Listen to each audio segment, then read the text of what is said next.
La vie pour défendre la patrie, notre patrie commune. Une minute de silence.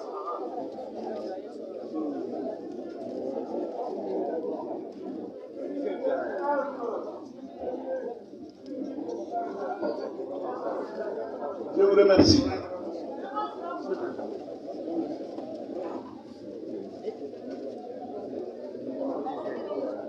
Chers membres du comité exécutif, chers camarades, présidente du Mouvement national des femmes de l'ADEMA PSJ, chers camarades, présidents des jeunes du Mouvement national des jeunes ADEMA PSJ, camarades, membres des commissions centrales spécialisées, honorables invités, distingués, femmes et hommes de la presse.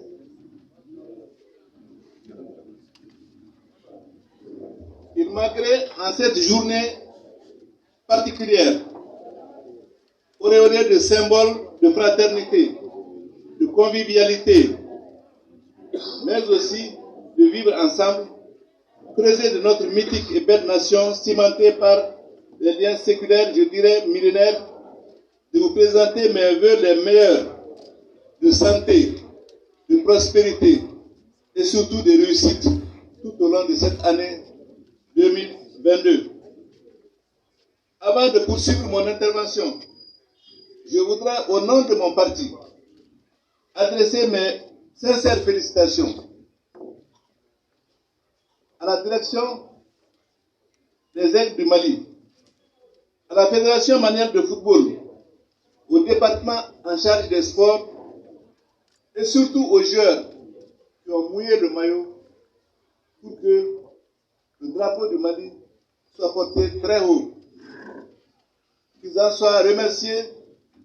Je les remercie pour tout leur dévouement. Ils sont tombés les armes à la main en dignes fils du Mali, comme l'exige notre Dambé. Chers Sofa et Amazon de la presse et des médias, je mesure la difficulté de votre mission, surtout dans un contexte aussi difficile et complexe que celui du Mali d'aujourd'hui, qui traverse une crise profonde, structurelle et surtout multidimensionnelle. Vous êtes sans doute de ceux qui, comme des essaims d'abeilles, honorent l'exigence et harassante tâche de la quête minutieuse de l'information pour la mettre à la disposition de nos braves populations. Ce sacerdoce exige de vous professionnalisme, abnégation et surtout prudence, surtout dans un double contexte de crise affectant aussi bien notre pays que la sous-région. Et surtout, vous rappelez qu'avec la multiplication des moyens de communication, la prudence doit être la règle de conduite. Je ne vous l'apprends pas. Il s'agit simplement d'un rappel, parce que le rappel est pédagogique. C'est à juste titre qu'Albert Camus, dans son manifeste pour la liberté de la presse, écrivait avec pertinence: former les cœurs et les esprits, les réveiller plus tôt, c'est la tâche à la fois modeste et ambitieuse qui revient aux journalistes indépendants. Comme en écho à ces propos de Camus, Barack Obama mettait le doigt sur les conséquences du flux d'informations dans nos sociétés post-modernes. Je cite: nous sommes prêts à croire n'importe quelle information, qu'elle soit vraie ou fausse, pourvu qu'elle conforte nos opinions, au lieu de baser nos opinions sur les faits. Ces mots du 44e président des États-Unis vous interpellent, chers amis de la presse et des médias, d'autant qu'ils soulignent votre importance et surtout votre devoir en matière d'information fiable. Je pense qu'il y a une éthique de l'information dont vous êtes les premiers garants. Ne dit-on pas en journalisme que les opinions sont libres, surtout dans une société démocratique comme la nôtre, mais les faits sont sacrés. Avec l'ère du digital et la naissance de nouveaux canaux d'information et de communautés, nous sommes tous interpellés pour plus de prudence et de rigueur. C'est pour toutes ces raisons que l'ADEMA PSG réclame avec beaucoup d'insistance, avec beaucoup de force, le maintien du financement public à la presse. Chers camarades, militantes et militants, mesdames et messieurs de la presse et des médias, après les amabilités et les vœux, c'est le lieu de dire quelques mots sur la situation particulière de notre chère patrie affectée par la crise. Si elle touche au fondement de notre société et affecte les valeurs qui ont depuis nos vaillants et similaires en paix des royaumes imprimé la solidarité à notre pays en ses racines profondes, elle est sociale, politique, culturelle, sécuritaire, géopolitique et même géostratégique. Depuis la crise libyenne, comme vous le savez, notre pays, comme d'autres, ploie sous le joug du terrorisme et de la mobilité transfrontalière. Un tel défi nous condamne et nous invite à une saine et fructueuse coopération tant avec les pays voisins qu'avec l'ensemble de la communauté internationale, tellement la situation est complexe et diverse. L'ADEMA, Parti africain pour la solidarité et la justice, parti riche d'expérience et de cadres de très haut niveau, a toujours prôné dans l'esprit des valeurs et de l'éthique qui fondent l'intégration africaine. Nous souhaitons vivement que ce credo soit la règle de conduite de tous les Africains pour arriver au résultat de développement souhaité par nos populations. C'est l'occasion pour moi, au nom de mon parti, de souhaiter aussi une bonne fête de 20 janvier à nos forces armées et de sécurité qui, de jour comme de nuit, se battent sur un terrain dans une situation asymétrique et qu'il faut toujours s'adapter. C'est l'occasion pour moi de remercier les autorités de la transition inspirées par une volonté de fournir davantage d'efforts pour le recrutement, pour la formation, pour l'équipement et pour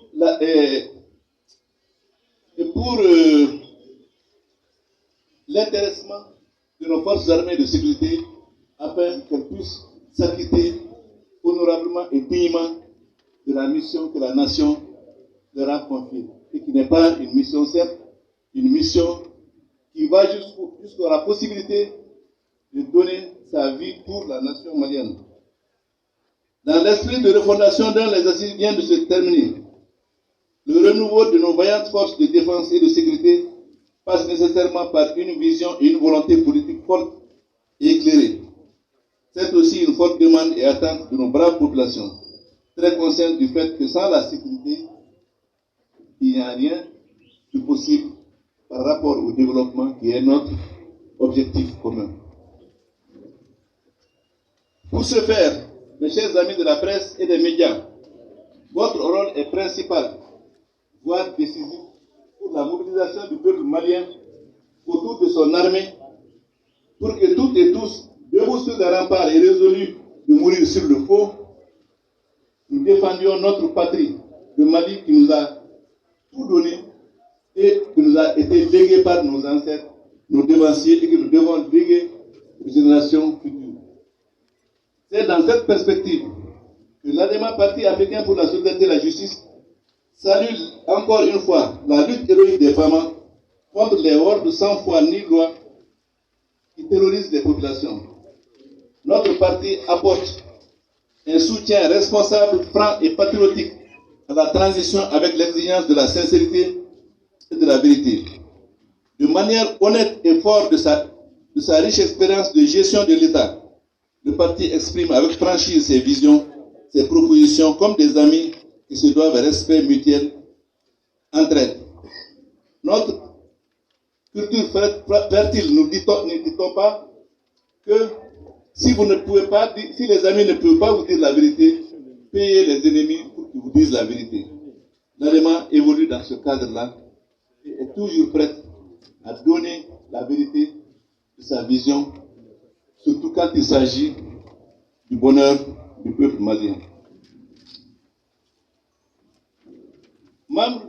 Chers membres du comité exécutif de l'ADEMA PAJ, et responsables, dirigeants de nos organes, chers militantes et militants, chers amis de la presse et des médias, le nouveau comité exécutif de l'ADEMA, que j'ai l'honneur de diriger, n'a pas chômé depuis sa mise en place. Depuis le 6e congrès ordinaire, nous nous sommes attelés d'abord à prendre les informations nécessaires sur la situation nationale. Nous avons rencontré toute la classe politique pour discuter de notre vision afin que nous puissions partager la vision commune pour sauver ce pays. Nous avons rencontré les autorités de la transition pour leur faire comprendre que notre souhait est une inclusivité totale par rapport à la gestion de la situation qui prévaut dans le pays. Pendant ces 100 premiers jours, nous avons travaillé ensemble à rassembler nos militants, à leur donner confiance et assurance, à partager notre analyse de la situation sociopolitique.